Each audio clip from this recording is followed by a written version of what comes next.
Olá pessoal, tudo bem? Eu me chamo Guilherme, sou professor de Biologia e esta é a nossa última aula da parte de Morfologia Vegetal. Vamos falar de semente.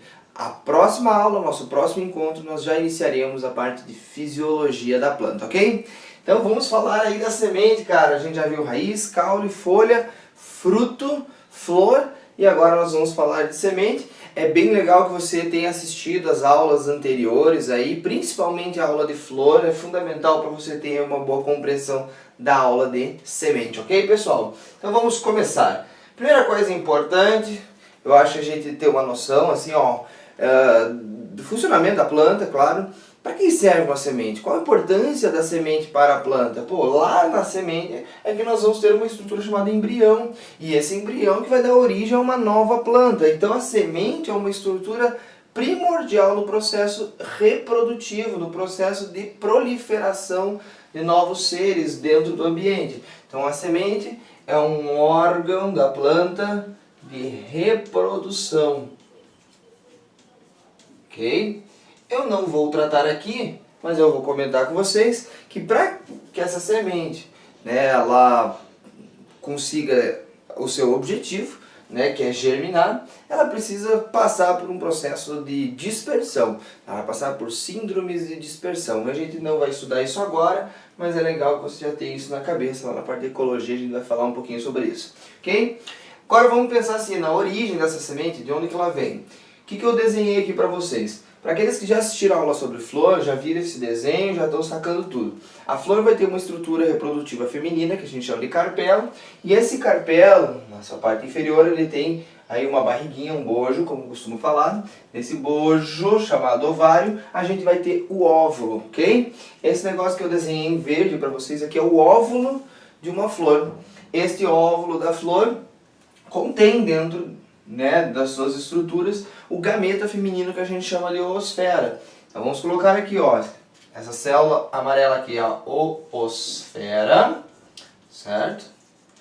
E isso tudo é um óvulo. O óvulo vai ser recoberto por duas camadas, a de fora chamada primina, certo? E a interna chamada de secundina, certo? E aí você vai ter o óvulo. Dentro desse óvulo você tem 8 células importantes, mas a gente não vai ficar detalhando elas agora. Só lembre-se, por favor, da oosfera e dos núcleos polares que estão ali dentro. Núcleos polares, ok? Muito bem, pessoal. Isso então que você está enxergando aqui, ó. Isso aqui é o óvulo. Certo? Às vezes eu fico aí na frente atrapalhando para você copiar, mas todos os meus quadros estão disponíveis no meu Instagram. O link para o meu Instagram está aqui embaixo na descrição, ok? Então pessoal, o que acontece? Nas angiospermas a gente vai ter um processo chamado dupla fecundação. O grãozinho de pólen vai cair lá em cima, na parte chamada estigma, né, do carpelo. Aí esses núcleos polares vão começar a descer, um vai formar um tubo polínico, outro vai se dividir, e aí vai ocorrer, a partir da divisão desse núcleo que vem lá do pólen, esse núcleo reprodutivo, um desses núcleozinhos vai fecundar a oosfera e o outro vai fecundar os núcleos polares.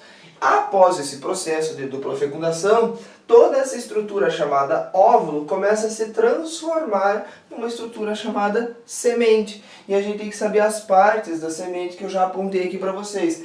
A casca de uma semente, pessoal, ela é chamada de tegumento. Certo? Esse tegumento ele é formado nada mais, nada menos pela primina e a secundina do óvulo que se transformaram. A primina vai formar o tegumento externo, a parte da casca de fora, que a gente vai chamar de testa. Ok? E a secundina, que vem abaixo, vai formar a parte da casca de dentro. Pensa, por exemplo, uma casquinha de feijão. A parte de fora da casca, se o feijão for um feijão preto, por exemplo, que é o mais consumido aqui na minha região, a parte de fora dele é pretinha, a parte de dentro é branquinha, tem essa casca, aquela casca que fica nos dentes, quando a gente não escova os dentes. Essa casca aí é o tegumento, a parte de fora preta é a testa e a parte de dentro é o tegmen. Tegmen, certo? Lembrando que a testa é formada a partir da primina e o tegmen formado a partir da secundina, certo? Muito bem. Opa! Muito bem. Após a fecundação dos núcleos polares, esses núcleos polares, que são dois, mais um núcleo reprodutivo que veio lá do grão de pólen, vão se fundir e a partir dessa fusão nós vamos ter a transformação desses três núcleos em um tecido parenquimático que guarda muito amido. Esse tecido é chamado de endosperma. Vamos colocar aqui, ó. Endosperma. Ele é originado aqui dos núcleos polares. Vou botar aqui, ó, núcleos polares e mais o núcleo reprodutivo que vem lá do pólen. O endosperma, por isso ele é 3N. A gente já estudou isso em aula de angiosperma, beleza? E a oosfera, após sofrer o processo de fecundação, ela vai se transformar no embrião em si, que é esse negocinho que eu desenhei aqui no meio. Professor, toda semente vai ter um embriãozinho assim dentro? Sim.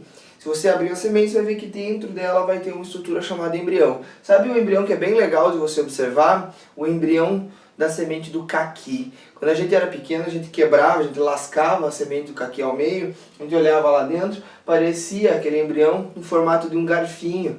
Se os cotilédones, que são essas folhinhas aqui, elas estão bem juntinhas, ele tinha o formato de uma colherinha. Então a gente brincava, ó, vamos ver se a gente acha garfinho ou colher. Tá? Isso dentro da semente do caqui. Mas todas as sementes vão ter um embrião dentro, no seu interior. Vamos colocar aqui embrião. Tá? E já que eu comentei, essas duas folhinhas que você está vendo aqui, ó, são os cotilédones.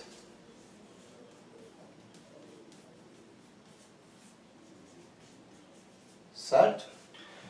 Pessoal, o endosperma e o embrião é o que a gente costuma dizer ou chamar de amêndoa da semente. Endosperma e embrião conjuntamente vão formar a amêndoa da semente, beleza? Para a gente finalizar, temos dois outros tópicos muito simples, muito rápidos de serem tratados, que tem relação com a parte de germinação da plantinha. Então, olha só. Aqui, ó, pessoal, nós temos essas duas bandinhas. Eu quis representar para vocês um grãozinho de feijão que germinou. Todo mundo lá no colégio, na quinta série, ou no sexto ano, não lembro direito, tá? Quinta série e sexto ano, na verdade, é a mesma coisa, né? Mas em algum momento do ensino fundamental, se fez a experiência de botar um feijãozinho para germinar. Pegava o copinho de chambinho, largava o feijão lá, germinava o feijãozinho ali dentro. Muito bem. Essas duas bandas que você está vendo aqui, ó, nada mais são do que os cotilédones. Em muitas plantas, essas folhinhas aqui, ó, chamadas de cotilédones, elas absorvem o endosperma e elas ficam entumecidas, cheias de amido. Para que serve esse endosperma, professor? Isso aqui é uma reserva de amido, eu tinha falado antes para vocês.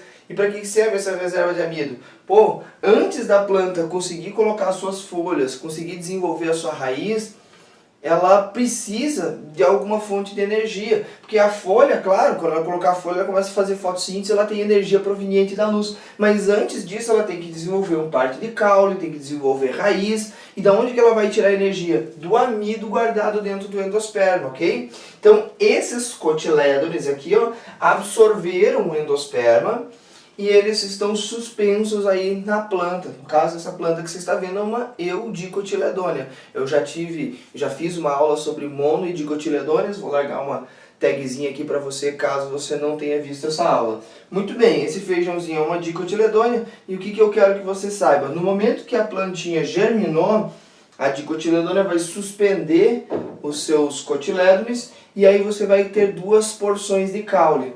A porção abaixo do cotilédone e a porção acima do cotilédone, ok? Abaixo, acima. A região acima do cotilédone a gente chama de epicótilo. Certo? E a porção abaixo, obviamente, vai ser o hipocótilo.